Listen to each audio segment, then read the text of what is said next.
എൻ്റെ പേര് സുമേഷ്. ഞാൻ പഠിച്ചതൊക്കെ എഞ്ചിനീയറിംഗ് ആണ്, സിവിൽ എഞ്ചിനീയറിംഗ്, രാജധാനി 2010-14 ബാച്ച്. അത് കഴിഞ്ഞ് പിന്നെ ഒരു IT കമ്പനിയിൽ വർക്ക് ചെയ്തു. അവിടെ നിന്ന് പിന്നെ വേറൊരു കമ്പനി BPO. ആദ്യം വർക്ക് ചെയ്ത നാവിഗന്റ് എന്ന് പറഞ്ഞിട്ടൊരു കമ്പനി. അത് കഴിഞ്ഞ് പിന്നെ BPO ഫീൽഡ്, ആദ്യം സിവിൽ എഞ്ചിനീയറിംഗ് ഫീൽഡ് വർക്ക് ചെയ്തു. അപ്പൊ എനിക്ക് അതങ്ങോട്ട് കണക്ട് ആവുന്നില്ല. ലാംഗ്വേജ് ഒക്കെ ഇഷ്യൂ ഉണ്ട്. ഹിന്ദി ഇപ്പോഴും അത്ര ഇതല്ല, ഫ്ലുവൻ്റ് ആയിട്ട് വരത്തില്ല. അപ്പോൾ പിന്നെ അത് ഡ്രോപ്പ് ചെയ്തിട്ടാണ് IT ഫീൽഡിലോട്ട് വന്നത്. IT ഫീൽഡിലോട്ട് വന്ന് പിന്നെ BPO ഫീൽഡിലോട്ടായി. അവിടെ നിന്ന് ആദ്യം കോൾ എടുക്കുന്നതായിരുന്നു. അവിടെ നിന്ന് പ്രൊമോട്ടായി ട്രെയിനറായി. പിന്നെ അവിടെ നിന്ന് ബാംഗ്ലൂരോട്ട് പോയി. ബാംഗ്ലൂരും സെയിം പ്രോസസ്സ്, സെയിം ജോലി തന്നെയായിരുന്നു. ട്രെയിനർ കം ടീം ലീഡർ ആയിരുന്നു. അവിടെ നിന്ന് നിൽക്കുന്ന സമയത്താണ് അച്ഛന് വയ്യാതാവും. അപ്പോൾ അവിടെ നിന്ന് നാട്ടിൽ വരേണ്ടി വന്നു. അച്ഛന് പെട്ടെന്ന് ക്യാൻസർ ഡിറ്റക്ട് ചെയ്തു.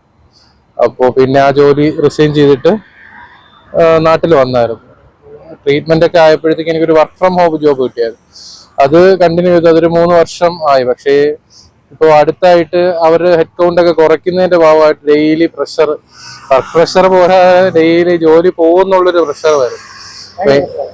ഒരുപാട് ഒരു ബാച്ചിനെ ആദ്യം പുറത്താക്കി, ഈ ഹെഡ് കൗണ്ട് കുറയ്ക്കുന്നതിന്റെ ഇതായിട്ട്. പിന്നെ നമുക്കും ആ ഒരു ഇത് വന്നപ്പോഴത്തേക്കും മനസ്സിലൊരു ആശയം ഉണ്ടായിരുന്നു. ഞാൻ ഈ വണ്ടി നോക്കി വെച്ചിരിക്കുകയായിരുന്നു. ഫുഡ് ഫീൽഡിൽ പിന്നെ അപ്പനും അച്ഛനൊക്കെ ഇങ്ങനെ ബിരിയാണിയൊക്കെ ഉണ്ടാക്കുമായിരുന്നു. കുക്കിങ്ങിനോട് താല്പര്യം, അങ്ങനെയാണ് ഈ ഫീൽഡിലോട്ട് വന്നത്.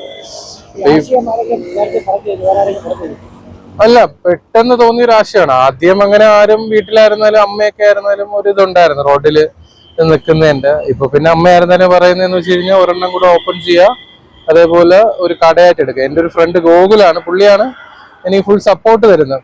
ഇപ്പൊ ഫിനാൻഷ്യലി ആയിരുന്നാലും ശരിക്കും കുറച്ച് ബാക്കിലോട്ട് വരുമ്പോൾ പുള്ളിയാണ് തരുന്നത്. അതേപോലെ എന്തെങ്കിലും ഡൗൺ ആവുന്ന സമയത്തും പുള്ളി തന്നെയാണ് എനിക്ക് മോട്ടിവേറ്റ് ചെയ്ത്. ഇന്നും കുറച്ചു മുമ്പേ വിളിച്ചിട്ടുണ്ടായിരുന്നു. ഗൾഫിലാണ് പുള്ളി, എന്നെ കുറച്ചു മുമ്പേ വിളിച്ചായിരുന്നു. വീട്ടിൽ എതിർപ്പല്ല, ഇപ്പം ജോലി പോയിട്ട് ഇത് ചെയ്യുന്നതിന്റെ അപ്പൊ അവര് പറയുന്നതെന്ന് വെച്ചാൽ പഴയ ഒരു റോഡിൽ നിൽക്കുന്നുള്ളൊരു കൺസെപ്റ്റ്. പക്ഷെ എനിക്കത് എന്തോ ഇപ്പൊ ഞാൻ കാരണം ഒരു 2-3 ഫാമിലി ഇപ്പൊ പണിയെടുക്കുന്നുണ്ടല്ലോ. അപ്പൊ അവരുടെ ഫാമിലി ഹാപ്പി ആവുന്നുണ്ടല്ലോ. പണ്ട് നമ്മളെ കൊണ്ട് ഇപ്പം കമ്പനിക്കാണ് യൂസ്. ഇപ്പൊ നമ്മളെ കൊണ്ട് രണ്ടുപേർക്കെങ്കിലും ഉപയോഗമായില്ലേ. കൂടെ പഠിച്ചവരോ അല്ലെങ്കിൽ കൂടെ വർക്ക് ചെയ്തിരുന്നവരൊക്കെ ഇവിടെ വരാറുണ്ട്?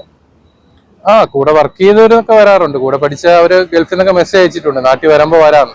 എന്റെ കൂടെ പഠിച്ചാണ്, കോളേജ് പഠിച്ചാണ് ഗൂഗിൾ എന്ന് പറഞ്ഞ ആള്. പുള്ളിയാണ് ഇപ്പോഴും ഇത്രയും 10 വർഷമായിട്ട്, 10 വർഷമല്ല 2010 തൊട്ട് നമ്മൾ ഇപ്പോഴും കോണ്ടാക്റ്റിലാണ്. ഒരു കുഴപ്പവും നമുക്കിടെ വന്നിട്ടില്ല. പുള്ളിയുടെ ഫാമിലി ആയിട്ടും നല്ല ടൈപ്പാണ്. പുള്ളിയുടെ ഫാമിലി വന്നിട്ടുണ്ടായിരുന്നു.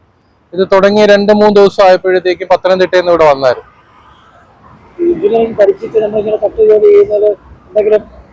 ഇല്ല, എനിക്ക് പിന്നെ അങ്ങനെ ഒരു നാണം കെടാൻ വേണ്ടിയിട്ടൊന്നും ഇല്ലല്ലോ. ആൾക്കാർക്ക് വേണ്ടിയിട്ടും നമുക്ക് കുറച്ചുകൂടി മനസ്സമാധാനം കിട്ടുന്നുണ്ടല്ലോ. ഇപ്പൊ തട്ടുകടയായിരുന്നാലും ഹോട്ടലായിരുന്നാലും എല്ലാം എനിക്ക് അവരെ പോലെ തന്നെയാണ്. പിന്നെ ഈ നാണക്കേടായിട്ട് എനിക്ക് തോന്നുന്നില്ല. അതെ, അതിൻ്റെതായ മാന്യത ഉണ്ട്. പക്ഷെ നമുക്ക് ഇവിടുന്ന് വരുന്നവരും ആരും അങ്ങനെ ഒരു ആറ്റിറ്റ്യൂഡ് കാണിക്കുന്നില്ല. ലോക്കലാണോ തട്ടുകടയാണോ അങ്ങനെയൊന്നും ഇല്ല.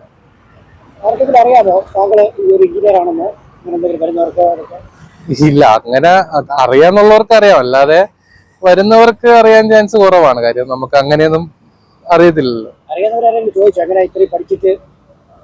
അല്ല, എന്ത് പറ്റി അല്ല. പിന്നെ ഒരുപാട് പേര് പറഞ്ഞു. ഇപ്പൊ നമ്മുടെ മാനേജർ ആയിരുന്നാലും ലാസ്റ്റ് വർക്ക് ചെയ്ത കമ്പനിയിൽ പുള്ളിയെ പറഞ്ഞ അവരുടെ സിറ്റുവേഷൻ കൊണ്ടാണ് നമ്മളോട് വരുന്ന പറയുന്നത്. പുള്ളിയുടെ ഒരു ഡ്രീമാണ് ഒരു ഹോട്ടല്. എന്നെ വിളിച്ചിട്ടുണ്ടായിരുന്നു. പുള്ളിയുടെ ഒരു ഡ്രീം ആയിരുന്നു ഒരു ഹോട്ടല്. നീ അത് സാധിച്ചല്ലോ എന്ന് പറഞ്ഞു. അപ്പൊ അവർക്കും ഹാപ്പിയാണ്. ആരും ഡീമോട്ടിവേറ്റ് ചെയ്തിട്ടില്ല. ഇപ്പൊ അമ്മയായിരുന്നാലും മോട്ടിവേഷനെ തന്നിട്ടുള്ളൂ. ഇത് 7 മണിയാകുമ്പോ സ്റ്റാർട്ടാവും. മീൻസ് 7 മണിയാകുമ്പോ ലൈവ് ആവും. അളിയന്റെ വീട്ടിൽ വെച്ചിട്ടാണ് ഫുഡൊക്കെ ഉണ്ടാക്കുന്നത്. അപ്പൊ അവിടെ നിന്ന് ഉണ്ടാക്കി കൊണ്ടുവന്നിട്ട് 7 മണിയാകുമ്പോ നമ്മളിവിടെ ലൈവ് ആവും. പിന്നെ ഒരു 12-1 മണി വരെ കാണും. ഇപ്പൊ നിലവിലുള്ളതെന്ന് പറഞ്ഞു കഴിഞ്ഞാൽ ആദ്യം നാടൻ ചിക്കൻ പെരട്ട് ഉണ്ടായിരുന്നു. അതിന് കുറച്ച് കഴിഞ്ഞ് കൊണ്ടുവരണം. ചിക്കൻ പെരട്ട്, ചിക്കൻ ഫ്രൈ, പോത്ത് റോസ്റ്റ്, പിന്നെ പൊറോട്ട, ദോശ, അപ്പം, ഇടിയപ്പം, ഓംപ്ലേറ്റുകൾ. സ്പെഷ്യൽ ഐറ്റം മുട്ടയും പോത്തുമാണ്. അതായത് മുട്ടയും പോത്തും വരുന്നതെന്ന് പറഞ്ഞു കഴിഞ്ഞാല് അതൊരു തൃശ്ശൂർ അങ്കമാലി കൺസെപ്റ്റ് ആണ്. ഇവിടെ അങ്ങനെ ഇല്ല.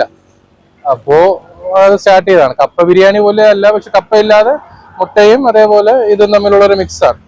അത് കഴിച്ചിട്ട് ആൾക്കാർ അഭിപ്രായം പറയാറുണ്ട്. ഞാൻ കഴിച്ചിട്ട് ഞാൻ ചോദിക്കുന്ന പോരാടെ വേറെ ആരെങ്കിലും കൊണ്ട് ചോദിപ്പിക്കും. കാര്യം നമ്മളോട് ചിലപ്പം പറയാൻ ഇതുകൊണ്ട് നെഗറ്റീവ് പറയാൻ ഇതുകൊണ്ട്, പക്ഷെ എല്ലാവരും ഹാപ്പിയാണ്, ഇതുവരെ സാറ്റിസ്ഫൈഡ് ആണ്. എത്രയാണ് തുടങ്ങിയിട്ട്? ഇതിപ്പം 1 മാസം കഴിഞ്ഞു.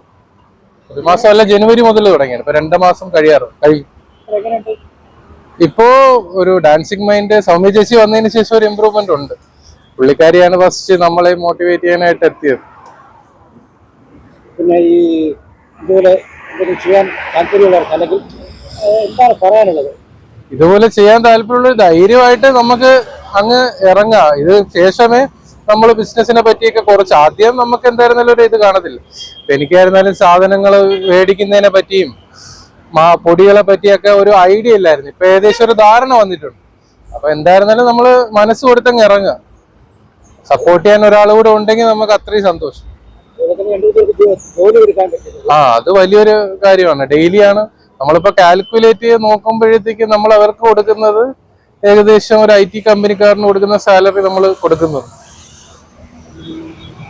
എന്തായാലും സന്തോഷം. വളരെ സന്തോഷമാണ്. Thank you.